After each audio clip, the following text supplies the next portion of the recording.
everyone, and here we are, Tipsy Realtors, Robin Moza, Anna Terranova, and Victoria. Victoria Booker. It's been a while, I'm sorry. It's 3 months, I know. I know. Back, finally. I know, my brain, I gotta remember how to do this again after all those days on the cruise ship. That's right. That's why she got such a nice sunny glow. Right. Yeah. But today, we are here to do the cocktail called the Money Penny. Money Penny. See, I'm getting back into this. And we're going to talk about how to invest in real estate and to make coin or bank or whatever you want to call it, but how to make money in real estate through investing in it. Because there is a lot of really cool ways and ideas that we can do that. But as always, we start with the fun part, and we start with our cocktail. Now, our cocktail being the Money Penny. Oh, we forgot to flow our money around. Oh, do we need to do it now? Yeah. I thought we were going to do it after, like. We can do it at the end.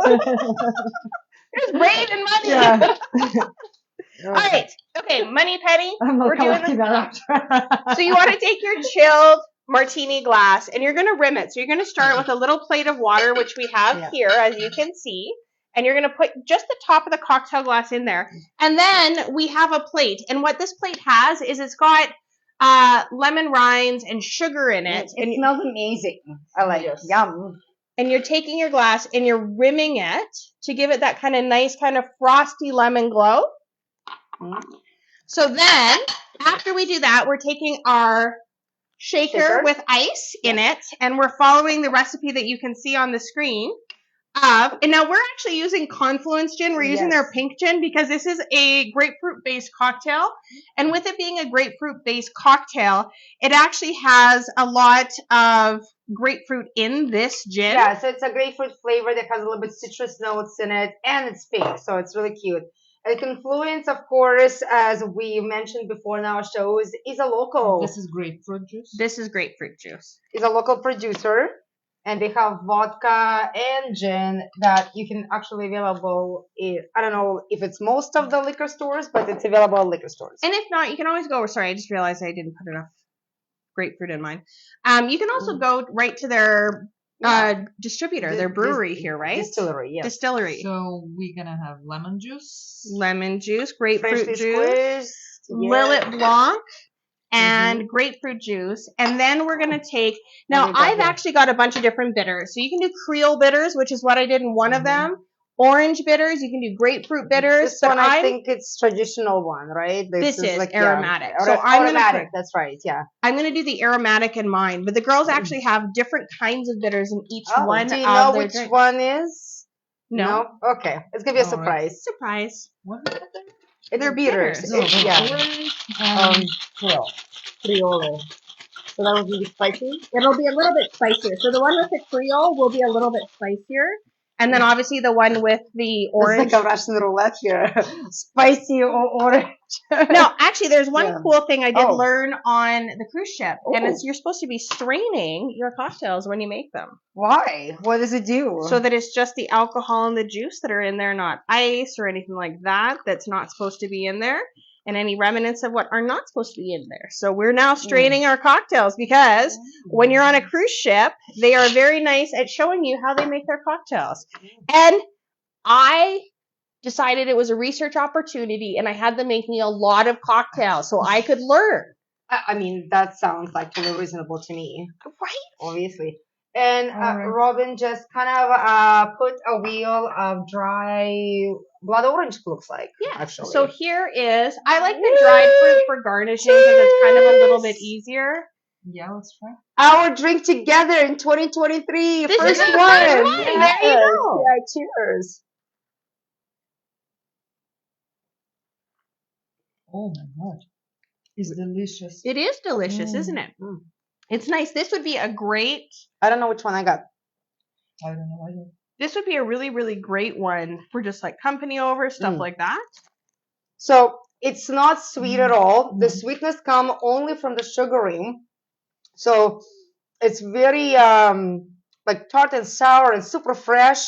It is super fresh. Yeah, I don't know what I was expecting, but it's delicious. Yeah, and I'm sure that strong. gin made a huge difference as well. What kind of alcohol you're using.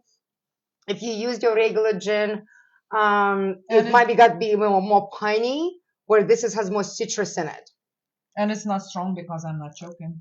Mhm. Yeah. So We're on a roll here. So far, Victoria is doing amazing. We're like, we got espresso martini she likes. Nice. Then we had that yeah, I'm one getting more with the experience. Serrano, whatever, that was really good. You got Oh, Steely Talker. that is alcohol abuse. I hate spilling alcohol. But so congratulations. No, thank you. Yeah. So Okay, let's we talk have about really fun part. interesting topic today Yes. about investments because everybody wants to earn Mhm. more money, right? Of course. And it's Yeah. always nice to earn more money, especially if you can put your money somewhere really where you feel like you really got a good rate of return on, because that's your future for a lot of people. It could be your income for the year, which we have lots of clients who do that as well, where it's actually the only way they make money. And honestly, I know for me, my retirement wise, it's a big concern for me to find a way to earn money in my retirement, because as self-employed people, we don't have pensions. All we have is our RSPs and Well, and whatever I think a lot of investments. people love the passive income at any stage of their life, right?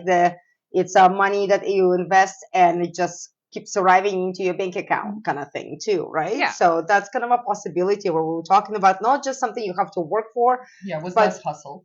yeah, exactly. Passive income. It's way to retire, right? Well, and I know it's always been kind of my goal, and I think that it's your guys' goal too, is to yeah. teach our clients how to basically become wealthy and independent and financially sound. Like that's certainly our goal always when we're talking and teaching our clients. I always tell them, I find it funny. I don't know how many times I've sat down with clients and they're like, well, I'm thinking of selling this house and buying another one. I'm like, is there any way that you could keep this house and buy another one? Because I think that's what you should do. And I understand that that's going to make me less money, but in the long term, it's going to make you a hell of a lot more money.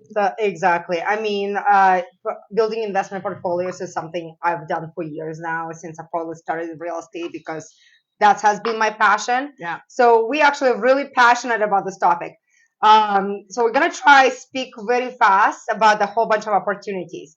So number one, when we sit down and speak with you in terms of you want to invest your money, you want to make money in real estate, you have to identify what kind of investor you are. What are you comfortable with? How much money you want to put in, how much money is like interesting for you to get out at the end of whatever project you are doing. And how much time you have for That's the right. project and your level of expertise, That's because right. not everyone can do every type of real estate investment. Yeah, and not everybody, even let's say when we're talking about like, putting the money into investment properties where you can rent it out, not every landlord is the same. So you also have to analyze what kind of risk taker you are. And so it's all really individual. It Yes. is, absolutely. But we can help you with deciding on what kind you are by asking you these questions and going through and explaining to you. But right now, we have to talk about expectations. So I always ask the question when we're talking to people about wanting to invest in real estate is, do they have any experience being a landlord? What are their expectations on rate of return? Is it a monthly rate of return? Are you just looking for growth of your money? So those are all the questions that you have to ask yourself, because there is a ton of different ways that you can invest in real estate. There's flipping homes, there's long-term rentals, there's secondary suites, there's short-term rentals, there's speculative purchasing, there's building multifamily rentals. So there's a ton of different ways, and that's where you have different to. market has different benefits, Absolutely. I guess, Yeah, so talking about flipping homes. Yeah, Right? flipping homes is a little bit more hands-on. You need to know something about renovation. One of the things, a lot of people look at those like shows Yes. and see how amazing and fun it is, and it's completely not. I mean, you have to be very interested in the process. So the process can cause a lot of stress, because if you never renovated a home, even for yourself, you will be up for a treat. It takes time and money that you have to put out of your pocket to do the renovation. Absolutely. And you always need to consider taxes, even if you buy a house, living in the house, and doing renovation with intention to sell it after. You still need to consider that you need to pay taxes for that. Yes, because if you're taking your money and you're doing something with it to make money and make income, then technically you are supposed to pay income taxes on it. Definitely if it's your primary residence, you should be excluded from that. But we have had clients or know of people in the past who kept using their primary residence to renovate and sell. And Revenue Canada does see that, especially now in our taxes, that you declare your primary residence every single time you declare So your. if you change your address every year. Yeah. Yeah. So Revenue Canada is watching stuff like that. So just be cautious when you're doing that. Yeah. Don't think that you can circumvent taxes. Certainly, I'm sure you can for a while, but there is a point where Yeah, there's a couple residents probably not going to be as catchy, but if you're doing it every year for the next like 5 years, that's probably going to do the red flag. So you need to figure it out. Are you doing it as a business? Are you doing it just like an extra like hustle on the side? Like, you know, you have your full-time job and you just do one house once in a while. Or if you want to set up as a business, then set up as a business, because at the end of the day, you will need to claim something. Yeah. And you need to adequately evaluate actually your abilities. And that's why we're here. Yeah. And I was talking again, like when we asking what kind of investor you are, when you're flipping homes, I have clients who are happy when they make 30 grand on the flip of the house. And I have clients who wants to make over 100, and they're not interested in any potential scenarios if it's less than 100. And I also, there is a lot of people who are very interested in renovating, but have no experience renovating. Remember, if you hire any contractors, they will cut in your profit. A lot of profit comes doing the work yourself. Yeah. But if you're not handy, you don't know anything about renovations, and you never have done anything, you don't know anything about permits, you might want to be conservative. Yes. And some renovation could be really pricey, and you need to figure it out beforehand. And renovating in a declining market puts risk on you as well, that profit's going to be eaten up by a market going down. So you have to actually be very cautious in which markets you flip houses in also. But long-term rentals is something that a lot of people who are kind of lower risk feel more comfortable with, because a long-term rental you can own for 5, 10, 15, 20 years, have someone else pay off the mortgage, and it's a far less risk. But if you don't have the stomach to be a landlord, then you can't really stomach it either, because your tenants aren't your friends, they're your tenants. And I know, like, my mom, she's lovely, and I manage her properties for her. One, because she's blind and all that kind of stuff, and I'm her daughter, but two is because she wants to be their friends, and that's great, and I think it's super kind, and I love my mom. But at the same time, you can't be your tenants' friends. Yeah, and I mean, let's put it this way: there is Alberta Tenancy Act, the rules and regulations by which tenants and landlords operate, and there is a trouble. There's gonna be like the tenant will go by the act, and you know your relationship has nothing to do with it. Absolutely. So just kind of remember. But long term, yes, you rented it out. It's usually 6 months to 1 year and longer. Pay your mortgage. Yeah, and it's great for people who don't want to do much, just kind of maintain their home. Long-term growth. Yeah, exactly. And just keep the property for X amount of years, and super easy. Then we have the short-term rentals. My favorite. Yes, it's our favorite. It is a little bit more work, definitely. Yeah. There's a lot of turnover. There is a lot of management. But with these technologies right now, to buy a rental property, put it on Airbnb is not a big deal. So here's my belief: is when you're going short-term rental, don't just look in your jurisdiction. Go global. Yeah. As Robin is a living proof of going global with her properties in Costa Rica, for example.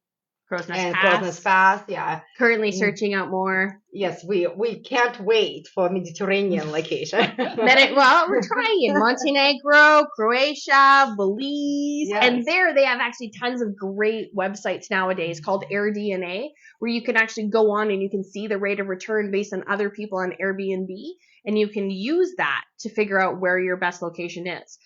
I will say, because I know Victoria joked about this before we came on the show, spreadsheets. I love spreadsheets. Yes. You must have spreadsheets for everything. Estimating profits, estimating costs, estimating expenses, even always putting in a bank of kind of what could be. Yeah, like property management. We're counting everything to make sure that it's going to be profitable. Absolutely. Yeah.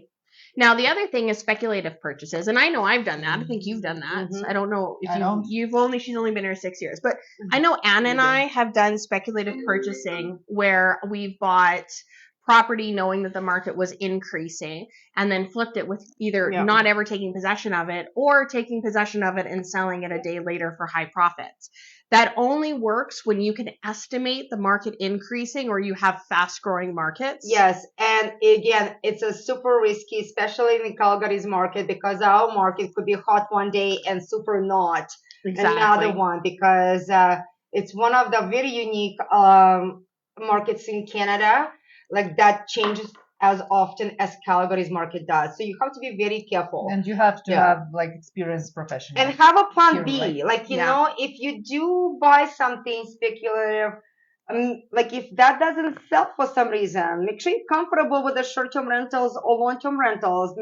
That could be your plan B. Yeah, absolutely. Yeah. And that actually is a big thing too, right? Like you actually on all of these, I think you Yeah. always should have a plan B. Oh yeah, for sure. Always have Yeah. a plan B. If plan A stops working out, have a plan B. Yeah. And I'm always a big fan of don't take a loss unless you actually either have some other way to back up the loss. So like in Canada, you can take capital losses and you can write them off against capital gains. So if you have another big investment coming due and you need to take that capital loss to write off the capital gain, that's okay. Yeah. But honestly, don't take a loss unless you have to take a loss and there's a benefit to it, because I'm a big believer that we shouldn't give any more money to our government than we have to. That's on camera, you know. No, legally, give them as little money as possible. Legally. But in general, talking about real estate market in Calgary, how the one guy in the meeting from the bank said there is no chance you can lose with investing into real estate. The only one circumstance that you can lose if you're gonna sell it in the wrong time. Absolutely. And that's Yeah. what Clint always says. There's never a bad time to buy. There's just a bad time to sell. Yeah, exactly. So- I mean, but you know, also when you're selling in minus, you're also buying next property in minus. So Absolutely. there's sometimes gains. And last one, we're just gonna mention because this is something came up This recent. new program, Yeah, it's so right now in Calgary, and I'm not sure how the rest of Canada, but we're talking about Calgary.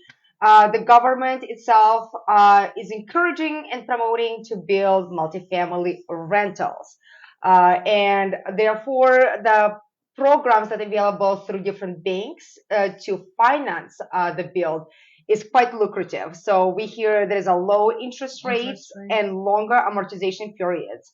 So, which is very helpful for you with the carrying costs while you build the project. multifamily homes considering 6+ units. Yes, but that takes a high level of expertise because Yes. there is massive process to do that. So do not think that you can jump in that with absolutely no expertise to build multifamily, to go through the process, because otherwise that is a huge risk and you put a lot on the line. So please make sure that you've got someone who can guide you along while you do that. Absolutely. Yes. And I mean, for the easier ones, secondary suites and carriage houses, right? Yeah, This absolutely. is something you can buy a home without the suite and you actually will put the suite in, or you put carriage house on top of the garage.